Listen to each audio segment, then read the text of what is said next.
Counterterrorism police in Manchester, England, have detained the teenage sons of Malik Faisal Akram in connection with the hostage standoff at a synagogue in Colleyville, Texas over the weekend. British police are only saying the teenagers are in custody for questioning. Akram reportedly was in touch with his sons during the standoff.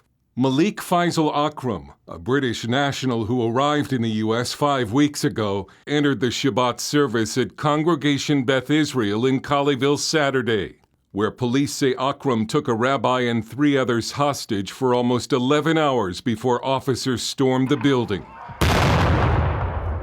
Akram could be heard talking on a live stream of this service. He was talking about Israel, Palestine, Islam, and that he had a gun.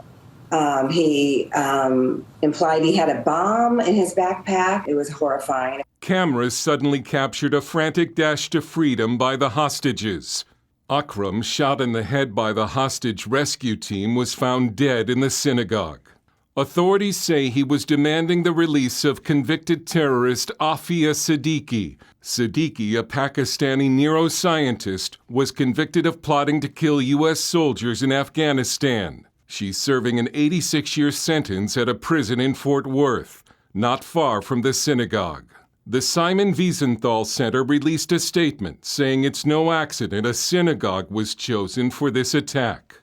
Texas Congressman Michael McCall said it shows anti-Semitism is alive and well. We need to get to the bottom of this. We haven't seen one of these radicalized attacks in a few years now, and it's disturbing to see it raise its ugly head again. Joe Biden said the White House is focused on the threat to Jews and Christians from Islamic terrorists. I wanted to make sure we got the word out to synagogues and places of worship that we're not going to tolerate this, that we have this capacity to deal with assault on particularly the anti-Semitism that has grown up. The rabbi credited recent training at the synagogue for saving the hostages' lives, saying without the instruction we received, we would not have been prepared to act and flee. Across the country, law enforcement are reportedly stepping up security at Jewish synagogues and schools. Dale Hurd, CBN News. Well, we've been stepping up security at Jewish synagogues, Jewish schools for some time now. When you look at the FBI statistics, they're quite revealing. They are required to track hate crimes, and in particular, religious hate crimes. And the crimes against Jewish people right here in the United States is overwhelming. They're the most persecuted group in our country when you look at persecution for religious reasons. There's a reason that congregation went through the training of what would happen if something happened within their synagogue and what should be the steps. It's a sad state of affairs in America to say that every synagogue is going through that same training. They're all doing it because they have to.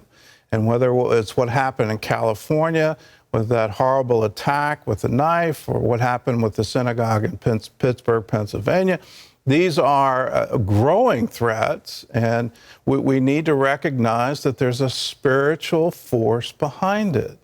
The rabbis are quite clear. Every single generation, there arises a spirit that tries to wipe out the Jews.